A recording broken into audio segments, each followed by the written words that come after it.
I want to talk about boobs and milk, aka breastfeeding.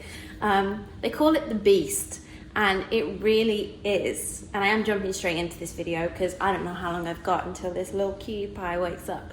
So I'm going to show you my 5 breastfeeding positions that work for me. And what's interesting is we are transitioning to co-sleeping. We tried it at the beginning, it wasn't really working because we didn't realize what was going on, that his day and night was flipped and that dairy intolerances and all sorts of things. So now we're settled, we're back to co-sleeping and then using the snoo, this amazing bassinet, however you want to say it, in the day for naps, and it's working really, really well for us because it's safe and we know that, like, you know, nothing bad can happen basically, and we can get on with our day, etc, etc. So back to breastfeeding. It's something I always expected, which is a really hard thing in life, to have expectations that I'd be able to do. I mean, I'm very lucky, I've got both boobs still, and I assumed that it would be something that is super, super natural because it's kind of seen as the natural thing to do. And what's interesting is it's hard. And even when you think you've got it, things can happen. So I'm going to tell you my story and show you first my 5 fave positions and why, and hopefully that can help you. So the first one I feel like everyone learns is the sat down with a nursing pillow and the baby on top. That one's super convenient because when you get comfortable enough and the baby's latched, you literally have both hands free. So you can text or you can snack or important things like that. And then the next important one is holding your baby in, I feel like the football one is the next one I learned. And that was really good when the baby was really, really small, because it was just like you could really get the position of the head right. So if you're struggling with latching, I feel like the football hold's a really good one to go with. This next position is called the cross cradle. This one's nice if you want to kind of rock the baby to sleep, or if you know you need a little bit of a calming environment, and then also the baby might fall asleep whilst you're doing that, which is a win for everyone. Now, laid back feed. I only learnt this one about a month in from my friend Cheyenne, who had a lactation consultant. And I didn't know if it would work. It seemed awkward at the beginning, but as soon as I kind of got the gist of it, laying back at the right angle, so literally the baby just finds your nipple and then kind of just lays on top of you. And you might have to like jiggle a bit, or you might want a pillow under the arm that's kind of holding the weight of baby's head, just to be extra comfy. But that one's like a slower pace. So if you find your baby's choking because you're let down, which is like the milk at the beginning is too fast or strong, this is a really good one to combat that. And then the last one is the side lying lay down feed, which if you're co-sleeping like we are, is really great because basically you can kind of do it in your sleep and it doesn't disrupt you, doesn't disrupt the baby. Also just in the day, if you want to like have a little nap and you want to have a feed first, that's a really, really nice gentle one. And again, it's good to like slow down if you have a baby that's like swallowing too quick or gulping a lot of air. Those positions are really great for that. So back to breastfeeding and my story.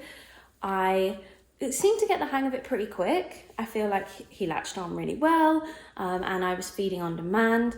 What I didn't know was that because I was feeding so regularly, the feeds were really short. They were only up to kind of 5 minutes, and I would do 5 minutes on one breast and then like go to the next one on the next feed. And so what was happening was, basically there's fore milk, which is the milk that sits at the front of your nipple and collects over time, and that is very watery and sugary. So if the baby only gets that type of milk, they're not getting the hind milk, which is very creamy and high in fat and has the high calories. So it was a vicious circle. I had to feed more because, you know, baby wasn't getting the hind milk, and then when they're only getting the fore milk, it can give them green, steamy, bubbly poops, which again can be very scary. So if you have the green, steamy, bubbly poops, it could be this, which is like a milk imbalance. So my advice would be either pump out the fore milk, so the baby goes straight to the hind milk, or try and force the baby to feed for longer on the one boob. And so I hope that helps you. That's what I did. I first off started pumping it out, and then I got into a place where I pushed the feeds. Instead of literally doing, I don't know, like 3 an hour, now we only feed once every 3 hours, 3 hours from the start of one feed to the start of the next. So that's about 2.5 hours from the finish of that feed to the start of the next, if that makes sense. And that means that instead of feeding for 5 minutes, we're now feeding for 15, which means more hind milk, etc., etc.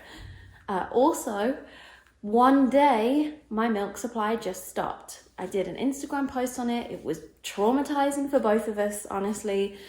Lots of screaming involved, and it was really sad because there's nothing worse than seeing your baby hungry and not being able to do anything about it, and literally it being your fault and like feeling like it's your fault, like your body's just let you down. So it was about 9-10 p.m, like a meant to be a bedtime feed, and I don't think it was until about 5 a.m. So that whole time that we just had a hungry, screaming baby, I had to tap out. I was bawling my eyes out and just like holding Philip, and he was reassuring me, and my parents stepped in and they had some express milk in a bottle, and finally at like 5 a.m. he took the bottle, which was a relief for everyone. And since then we've kept doing a bottle, maybe like one a day or one every other day, just to make sure if there's ever emergencies that, you know, the baby's comfortable taking the bottle. So I do recommend try and wait 4 weeks till you introduce the bottle in case there's any nipple bottle confusion, but it's handy to know that you can rely on that, which is good. And of course express milk, so you're ready for those occasions. So how I got my milk supply back was I figured out I wasn't eating enough, I wasn't sleeping enough, and the sleeping bit was tricky. I feel like I'm just starting to get more sleep now, but I had to eat more. So that meant meal prepping. It meant looking into dietary things that could help with my milk supply. Oats, brewer's yeast, turmeric, what else? Flaxseed. There's a bunch of different ingredients that you'll find online that you can introduce more into your diet that will help. There's also lactation supplements. I'm taking Legendary Milk supplements. I take 6 tablets a day, which sounds kind of intense, but I just take 2 with like breakfast, 2 lunch, 2 dinner. And then I also make oatmeal that has all those extra lactation goodies in. I have that like every morning, and just try to eat more regularly. And then I also do this thing called power pumping. I know it sounds like a lot, and this is what I mean. Breastfeeding really is a beast. It's not just like a one and done. Like there's a lot of things that can happen with your diet, with baby's diet. So I started power pumping, which is basically after at least 1 feed a day. And I really notice the difference when I do it. My milk supply really increases. After a feed where you know you've got 2 or 3 hours till, you know, the next feed, you pump for 20 minutes, then you wait for 10, and then you pump 10 more.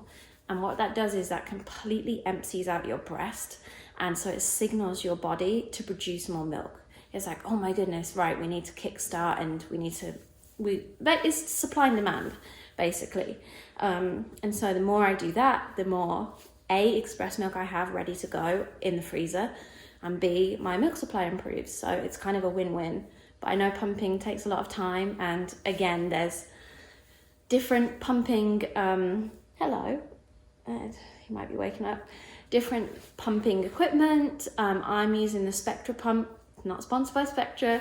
It's the one I got on my insurance, and it works really, really well. I didn't know that it was in express mode to begin with. I had to switch it to like the massage letdown mode.